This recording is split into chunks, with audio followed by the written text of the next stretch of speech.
Hello বন্ধুরা, আসসালামু আলাইকুম। আপনারা দেখছেন ঢাকা সদরঘাট থেকে ভোর 5টায় সরাসরি দেখতে পাচ্ছেন বরিশাল ঢাকা বরিশাল মানামি লঞ্চ থেকে দেখতেই পাচ্ছেন লঞ্চটি কিভাবে ঘাট দিতে আসে। আসসালামু আলাইকুম। এখন ভোর 4টা বেজে। আমার একটাই উদ্দেশ্য, ঢাকা সদরঘাটে কিভাবে বরিশাল থেকে লঞ্চ এসে ঘাট দেয় সেটা আপনাদের মাঝে তুলে ধরবো। তো আপনারা দেখতেই পাচ্ছেন আমি ঢাকা সদরঘাটে অবস্থান করেছি। তো আমি একটু ফার্স্ট ঢাকা সদরঘাটে চলে এসেছি। বরিশাল থেকে যে লঞ্চগুলো ঢাকার উদ্দেশ্যে রওনা হয়েছে তা এখনও ঢাকার ঘাটে এসে পৌঁছেনি। যেগুলো দেখতে পাচ্ছেন এগুলো আগ থেকেই ঢাকার ঘাটে অবস্থান করে আছে। আমার জানা মতে ঘাটে সবার আগে মানামি আসবে। মানামি লঞ্চটি আসার আগ পর্যন্ত আমরা আশেপাশে যে লঞ্চগুলো আছে এবং যে খালি জায়গাগুলো আছে এগুলো দেখতে থাকি এবং দেখার মাঝে যে একটা সুন্দর ভিউ আছে সেটা উপভোগ করি।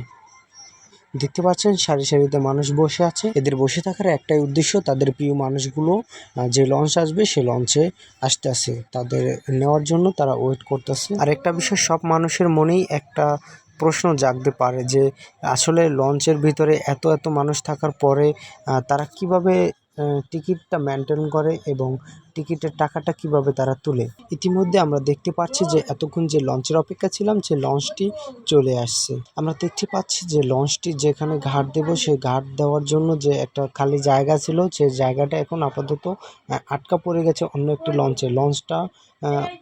লঞ্চের পিছন দিকটা ঘুরে গেছে, দুই লঞ্চ একসাথে চাপে গেছে। এই কারণে মানামি লঞ্চটি বরিশালে যে মানামি লঞ্চটা আসছে সেই লঞ্চটি ঘাটে এসে চাপতে পারতেছে না।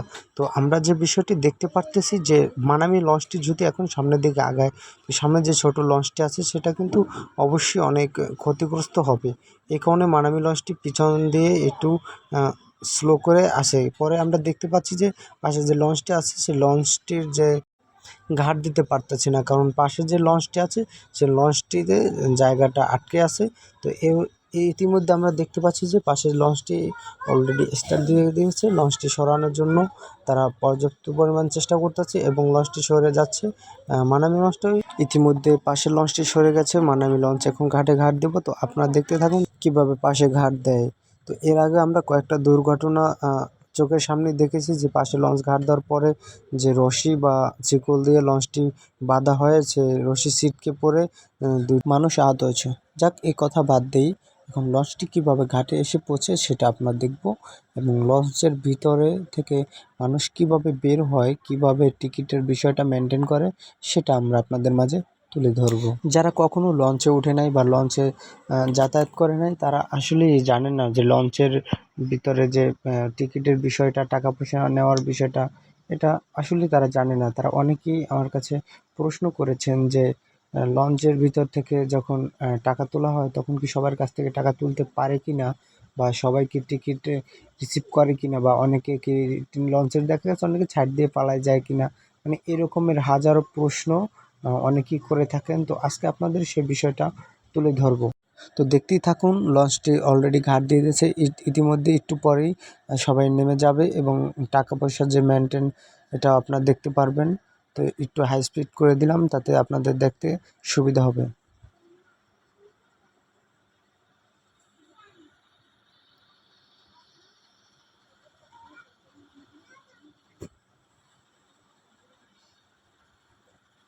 কি ভাবছেন অনেকেই নেমে গেছে?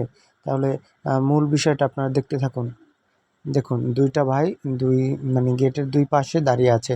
তো তারা দুইজন মিলে টিকিট নিচ্ছে এবং যারা টিকিট কাটে নাই তাদেরকে দাঁড় করায় রাখতেছে। ওই পাশে আরেকটা গেট দেখা যাচ্ছে, সে গেটেও কিন্তু একই অবস্থা। এমনভাবে তাদেরকে বেড়ি দিয়ে রাখছে এবং সাইডে যে মানুষ পালিয়ে না যেতে পারে এই জন্য রাখা হয়েছে। আরও একটি লঞ্চে হাজার হাজার মানুষ যাতায়াত করে, একটা মানুষও টিকিট ছাড়া যেতে পারে না। যারা টিকিট না কাটে তাদেরকে সাইডে দাঁড় করে রাখা হয়, পরবর্তীতে তাদের কাছ থেকে টাকা নেওয়া হয়। আপনার কি আরেকটা বিষয় খেয়াল করেছেন? লঞ্চের যে গেট আছে গেটের সাইডে যে একটি পোস্টার বা ব্যানার লাগানো হয়েছে, লঞ্চে মোটরসাইকেল উঠানো সম্পূর্ণ নিষেধ। তো আমরা দেখতে পাচ্ছি লঞ্চের সামনে অনেক মোটরসাইকেল আছে।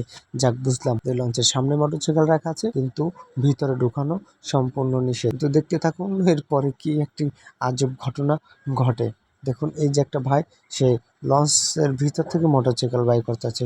ভাই তুমি কোন দেশের নেতা গো, তুমি যে লঞ্চের ভিতর থেকে মোটরসাইকেল বাই করতেছো? লঞ্চের নিয়ম কানুন মানো না। যাই হোক, আমি তোমার কথা নাই বলি। আজকে এই পর্যন্ত। পরবর্তী ভিডিও দেখতে আমার পেজটি ফলো করে রাখবেন, আর ইউটিউব চ্যানেল থেকে দেখে থাকলে ইউটিউব চ্যানেলটি সাবস্ক্রাইব করে রাখবেন। আল্লাহ হাফেজ, ভালো থাকবেন সবাই, আমার জন্য দোয়া করবেন।